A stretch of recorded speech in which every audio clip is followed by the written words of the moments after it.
It's that time of year once again. Hello, everyone. This is McCoy welcoming you back to First Plaza Classic, where last time we discovered round two, not that eventful at all, and round three predictions have started. This time we're going to do round of 16, round three. Top 16 players from this tournament are going to battle it out. Well, they battled it out last week to see who would go on to be in round four, which is this week. So as you can see, well, there are still a couple of people who did not get to play. First of all, last year versus Akashi didn't get to happen, and Ashbala versus Shadow Master didn't get to happen, which was unfortunate. Thought we get to see them in action for the first time, especially Shadow Master. He hasn't played at all in TPDC, and yet he's making into top 8 by doing absolutely nothing. He pulled a Luigi. But the rest of the 6 games here have been played, and we're gonna talk about them in great length now. And of course, as always, this is going by chronological order of the games that were played from top to bottom. First off, we have Tenebrosite versus Mac. Now this game was very interesting to me because the way that both played are very commonplace. Like first of all, you get ready to see this team a lot pop up in this particular round because Rain was certainly like the best team. Well, there's another Rain team centric, but we'll talk about this one because this one is more common against this Sun team, which Mac has been known to pilot for Gen 7 and a little bit of Gen 8 as well. But Gen 5, building around the Sun team, pretty hype, to be honest. This game one was a lot of switching around in the beginning. As you can see, there's Politoed and Ninetales. Both are basically doing the Weather Wars. Um, there were a couple of moments that strike me as very odd and in other cases very unfortunate. First of all, the Volcarona not being able to kill the Tentacruel right around here. Volcarona was +2 uh on special attack, and it getting toxic was already bad enough. But not being able to kill Tentacool at at the range he was in, that must have been a low roll, if I'm gonna be honest. Or Tentacruel has that high bulky offense we've come to know and regret. Getting toxic was very unfortunate, but not being able to kill it was also very unfortunate because Mac needed the momentum. He needed Volcarona to score some kills, especially when this is a muck and this is a muck and especially this is a muck. But there's none Mac could do but just sack the Volcarona as blasé as it may seem. Also, he did a cool thing. He got the wish off from Jirachi to be able to first of all live the hit from Stealth Rock and Spike's damage, but also having Citrus Berry, which allowed him to be at full health, which was very smart. Although, you know, the thing with Tentacruel happened, and yep, this became a running trend, unfortunately, in this game, as the hazard stack was too much for poor Mac. Tenebrosite ended up having a severe advantage, and it was all in Tenebrosite's favor, which was very unfortunate. Game 2, it was certainly a lot more different, eh? It's a sand versus sand. Very, very expected sort of teams when you're considering a sand team, especially with Tyranitar and Excadrill running around. Substitute, very good, very nice set. You don't get to see Substitute Excadrill more often. You just expect the Sand Rush Life Orb set. Um, but here, it was actually, but in this round in particular, it was actually, I haven't seen a lot of it, which was very good. Now, first thing to come, first thing to come about from this game. You see, Tyranitar was sent out against Hydreigon. Hydreigon had to roost, which is into Land OT. Tyranitar carried Ice Beam, ultimately catching Mac off guard. because Lando was sorely needed. This, and this, well, partly this, really needed it to be taken out by Lando. Mac really needed Lando for that, or Excadrill main. He had a backup option, Excadrill, but it was very unfortunate that Lando had to die via a caught ice beam. Um, Towards the end of the game, you can definitely feel the shift in Tenebrosite's direction. He was ultimately more dominant in this game than Mac, and especially with the help of that Excadrill. Missing the Focus Blast. That's to be expected. But yeah, in the end, Tenebrosite won very convincingly. Mac didn't have a soul of a chance even with Ferrothorn killing the Excadrill. He had a better set, and ultimately he picked up the win. So good job to Tenebrosite, Mac. Really hope that you would go this far, but hey, you made it afar in a TP tour, so that's already a W enough for you. Next up, we have Lufanos versus Iatias. Now it's Lufanos versus Latias. Very good game for Lufanos. I mean, for Latias, it was a bit of a mixed bag. First game, we saw the Excadrill being sent out early from Latias' side for Magnezone to be a well. I know Magnezone can't basically touch Excadrill, but still, having it sent out regardless against the Magnezone was not a it was not the right play. I would say.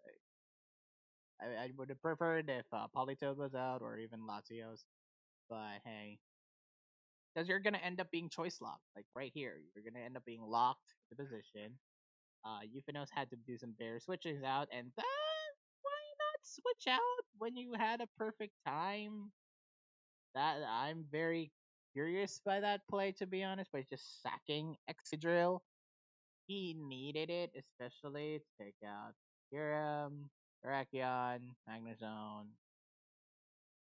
Just letting it die this early was a bit of a pain. Um, the game then progressed as normal, as expected from these two players. Very with the substitute charge beam set, which was very unique. Also, choice locking the Ferrothorn was definitely a smart play. Which was it? Yeah, this one. Latios tricking the Ferrothorn to have Stealth Rock, and Magnezone was just allowed to set up. Magnezone was just allowed to do the charge beam and keep setting up against Pharaoh, which is exactly what Euphanos needed. Unfortunate, unfortunate choice of words there for Hail, as this allowed Magnezone to take out Latios very easily.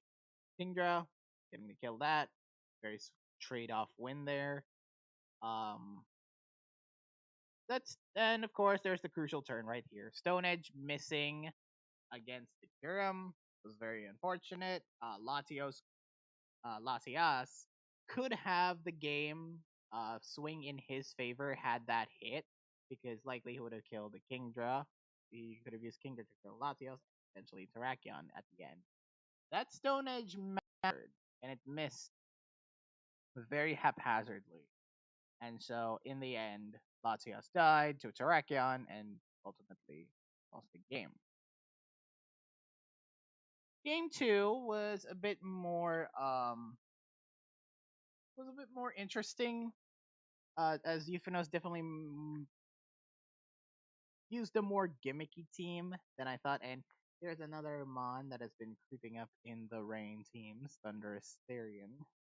But you'll get to see why I say that. So, Euphanos using a substitute Focus Punch set.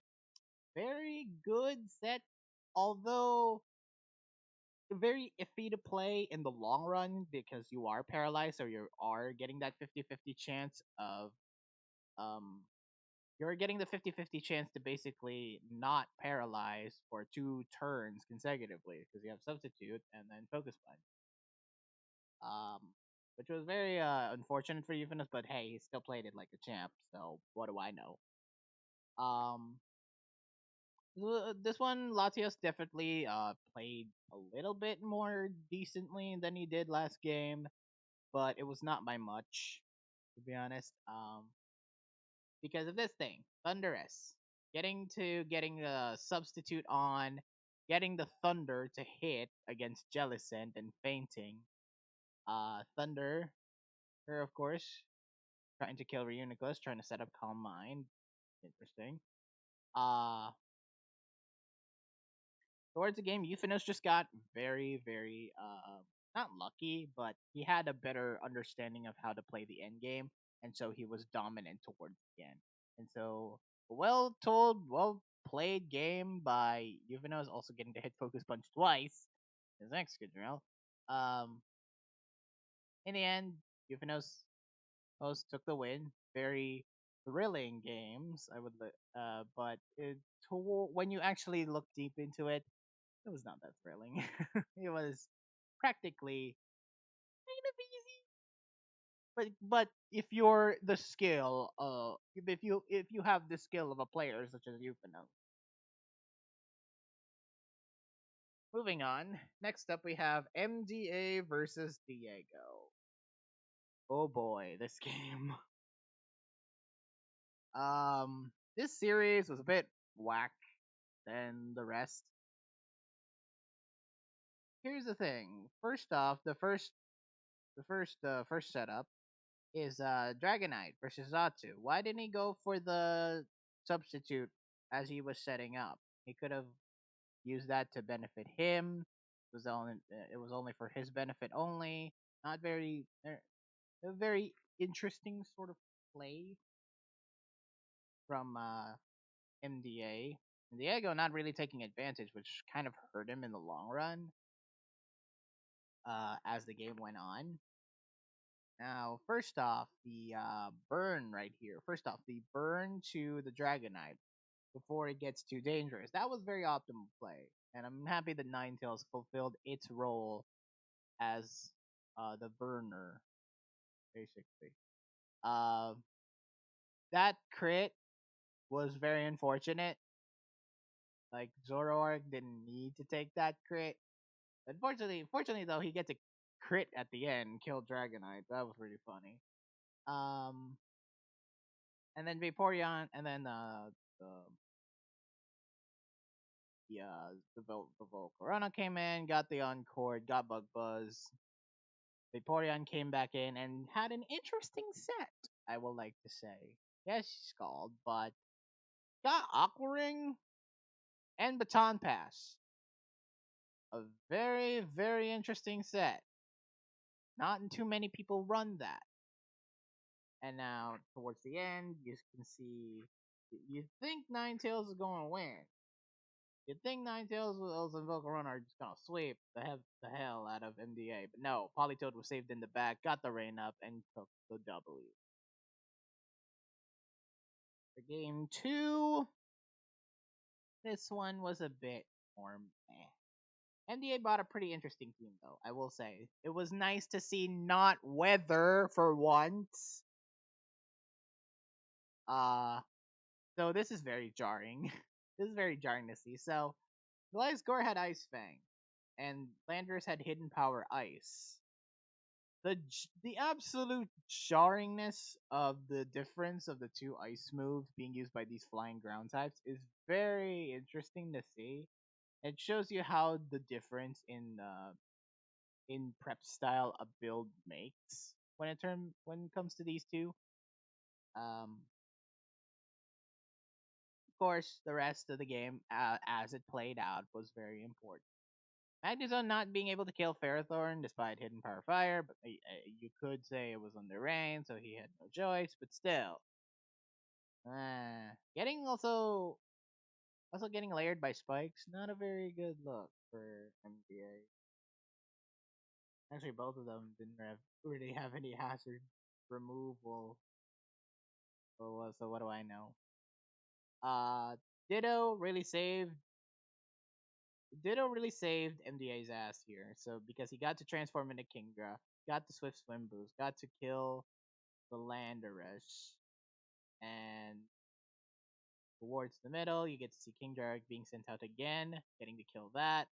Um, Diego had to poison stall it to death and getting to rapid spin it, which was very smart, which is a very good play. So you'd think Diego would have the advantage by the end here because Garchomp was left, getting to kill that, and then water falling to death. So you'd think that this would end up very interesting. This would end up, oh no, MDA could be in trouble. This could be a potential a Diego win if he's not careful. And he's got poisoned as well. So ideally, a Stone Edge at this point would be the killing blow.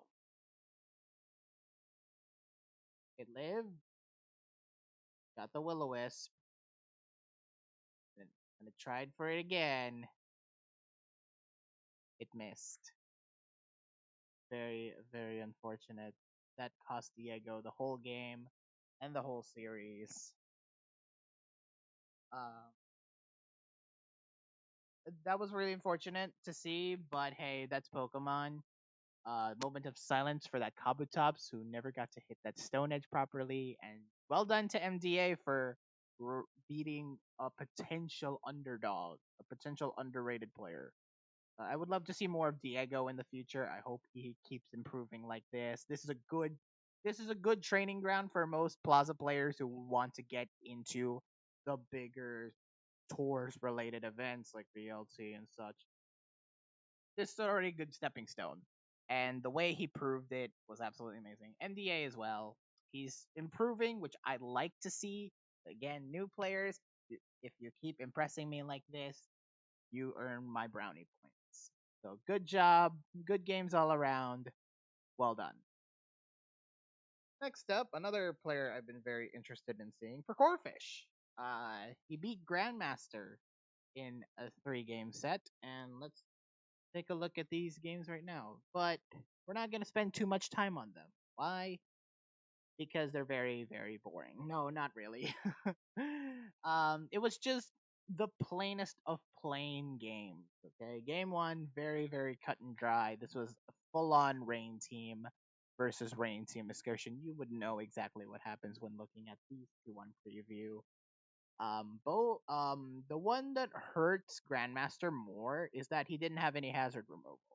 He didn't have anything to take care of the toxic spikes and spikes, which ultimately hampered his team, which he kind of needed here, here, here. These two can take it, but these cannot. And if this is your entire basis for your team, you're gonna be in trouble if you don't have the hazard removal to back it up. And so Procorfish took advantage of that and played to the best of his abilities and ultimately won the game. Game two was a bit more interesting because Grandmaster actually had something to counteract Rain. Sun! And you think, well, McCoy, isn't that a bad idea? Rain versus Sun usually doesn't end up well. Well, surprise, surprise, because Grandmaster actually really piloted the Sun team well. Um, He got Venusaur and Ninetales into good positions that would allow it to sweep the game, which was a very smart play. Getting hazard removal in Exegro, so he learned the lesson from game one. He got the growth in on Venusaur, which ultimately I wish it was a little bit more threatening than it was, because yes, it was able to pick up kills, it wasn't doing as much damage as would like to hope. Like for example, getting hit under hidden power fire that should do a lot. Ultimately didn't. This one grave mistake there, trying to predict again that he was going to sack Ferrothorn when ultimately he was going to switch to Kingdra because it was under rain and whatnot. Corona getting to die, so very very cut and dry. Again, very simple game, ultimately a necessary one for Grandmaster. It was down 0-1 up to this point. Uh, and towards the end, he had the W. Very very interesting to see. Just Venusaur able to tank and the rest getting to play their part. Very very good. Game three. where it was a little bit more of a risk choice. You see, Grandmaster tried to use Volcarona early. Maybe he was trying to go up against Ferrothorn. Maybe he was expecting this to rocks, this spikes, and whatnot. This to potentially do toxic spikes. Maybe the toxic it try to offset some of the damage. But no, he went ahead and tried to empower his ground, I believe. Um, yeah, he let his Volcarona die very early on, which not really ideal. Not really the most ideal of places. This one's also a kind of a not very good move here. Staying in with Lazio against the switching Tyranitar. I wouldn't do that personally. I would have let Latios switch out to Excadrill because he knows he's gonna send T-Tar out. He knows he's gonna have the special advantage tank. If he come across that and getting pursuit trapped along the way, not very good luck. No, no, not a very good luck. And now here comes the big one, Lando. First of all, killing the Ninetales on setup. He got the sun up though. The Venusaur was ready to come and sweep, right? It did the growth. Okay, that's expected.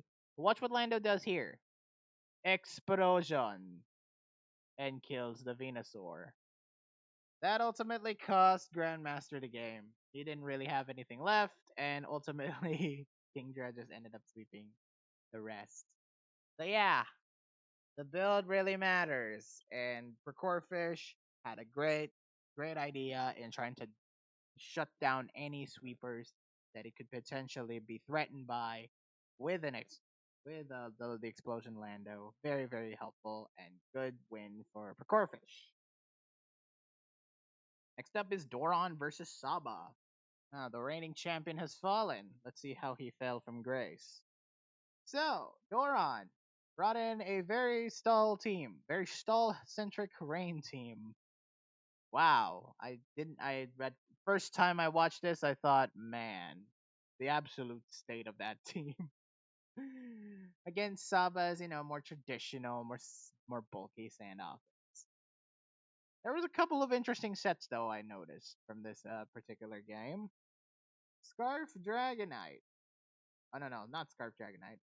Choice special Dragonite. Not choice. These are leftovers, but special Dragon. Overall special Dragonite. Using Hurricane and Thunder. Interesting. Interesting choice that he would use Dragonite at all and not Thunderous. I guess it is part of the tradition of having special stally set. But whatever. Towards the middle part, you get to see Gliscor being really hampered by Quagsire and Chansey. That was really funny to see. Like look at this. Like the Swords Dance, and then this came was unaware, obviously. Ice Fang didn't really do anything. Earthquake didn't even kill the Chansey at this range. Probably a roll, but yeah, you just couldn't kill Chansey from that point on. And then towards the middle, you get to see um, Doron absolutely stall Saba out. But this game went into Saba's win. Why? This is why. That crit on Quagsire, ultimately killing the Quagsire. And Doron, seeing that he had the disadvantage, ultimately forfeited. And let's move on now to game two, because he wanted to get to game two as much as I am. Game two. It was a very long and slow start at the beginning. The traditional, I'm gonna switch back to Sun and Rain. Very long, very slow. Yes. It didn't really start getting more interesting until the Thunder showed up. And the Thunderous kept hitting things like Thunder, obviously, and just doing a lot of damage. So here, right around here is when things got iffy. Not the Thunder Miss, that's expected. Watch what he does here. Quiver Dance. Thunder, crit killed. Ouch. Really costly there for Saba, as he needed a Volcarona for absolutely everything. Ultimately, didn't end up. Hidden Power Fire didn't really help matters in the long run. Thunder is ultimately that. Ultimately cost Venusaur. And then towards the end, Doron definitely had the advantage. That turn at the end here, you see Tentacruel being faster than Dragonite, thinking it was bulky Tentacruel and not enough speed to handle Dragonite, who would went to substitute, but in the end, Tentacruel ended up being faster, got the Toxic off, and Saba lost from that position onward. And game three, interesting. I would like to say very interesting. Um, Couple of moments. First of all, Saba revealing that he had a wrong set, which we'll get to later. Um, Substitute Tentacruel was certainly a nice touch. Very interesting. This is Rain Dish, obviously. But to stall out potential like sweepers and whatnot, that could be good. That could be good when choosing against Rain team.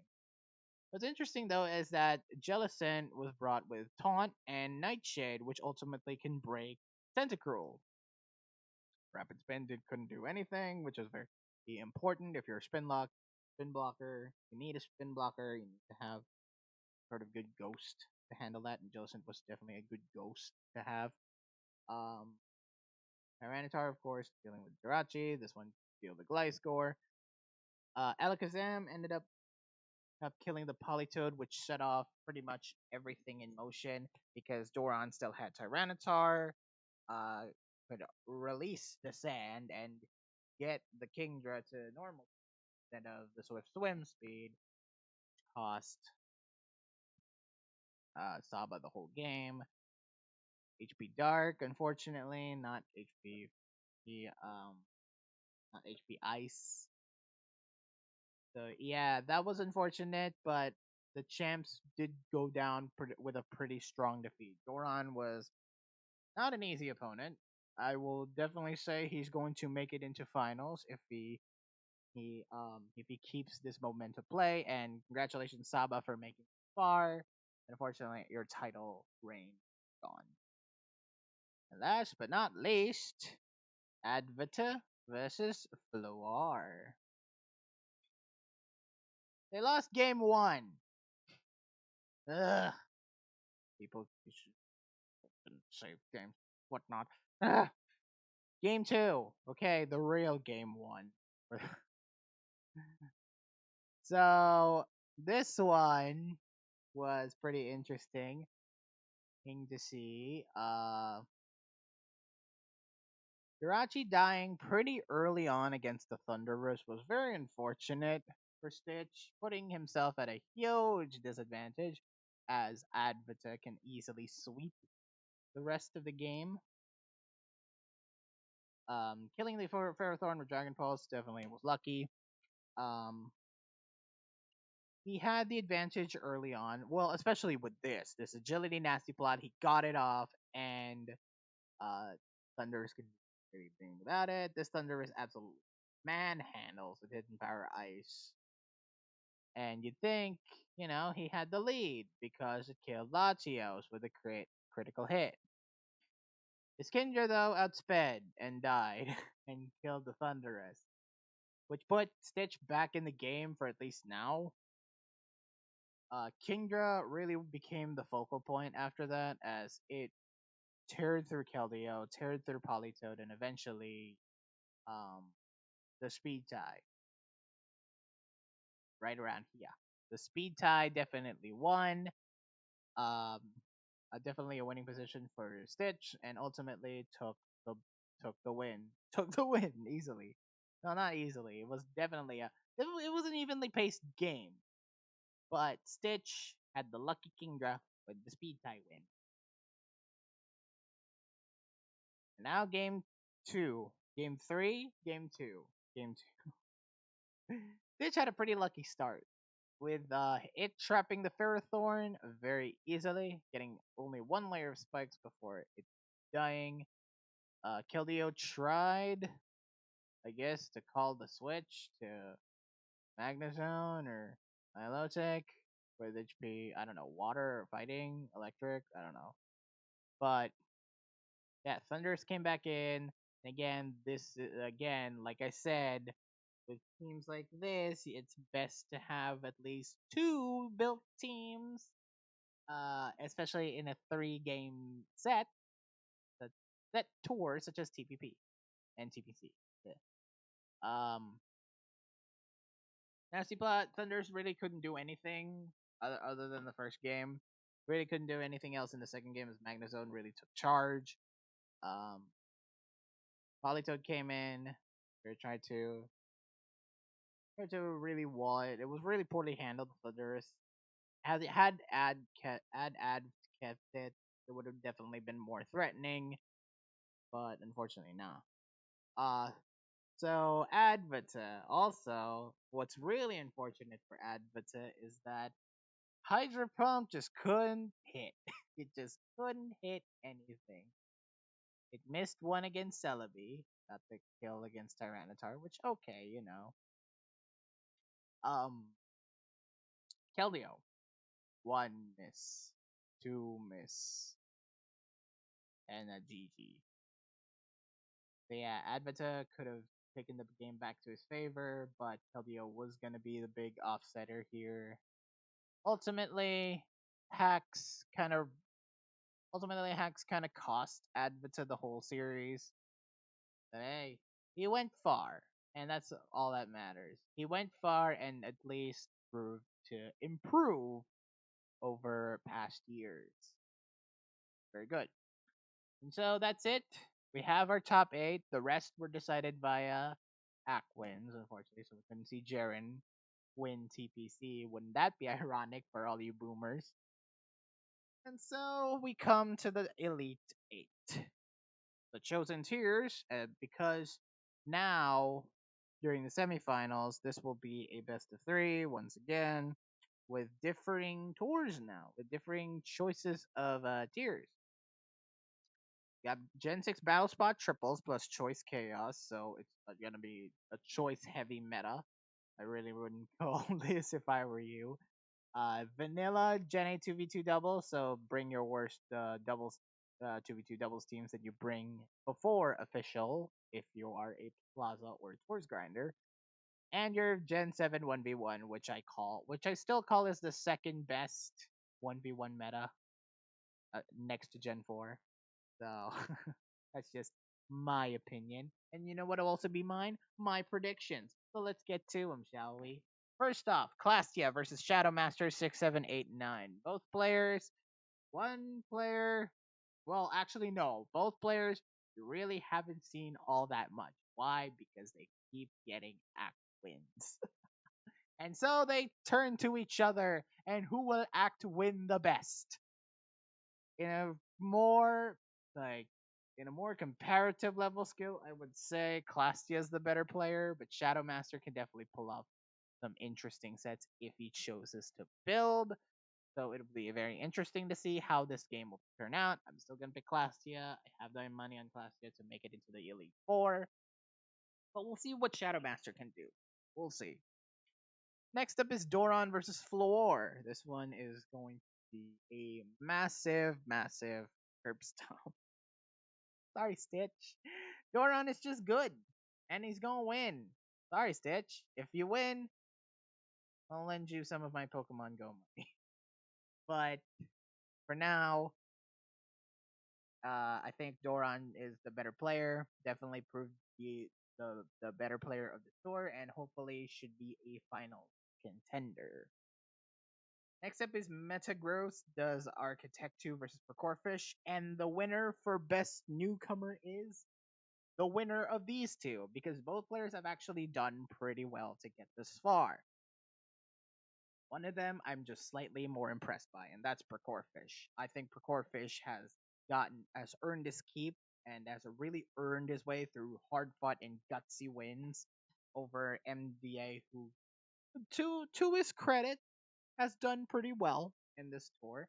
I'm going to see Precorfish. I think Precorfish has got the tools and he can adapt better in a Plaza meta more than MDA, but we'll see what happens in when it comes to these particular tiers in question. And finally, we got Tenebrasite versus Euphanos, the highlight match. I am very excited to see both players perform. Both have definitely earned their status as good players, and I'm really hoping to see some whack sets between the both of them.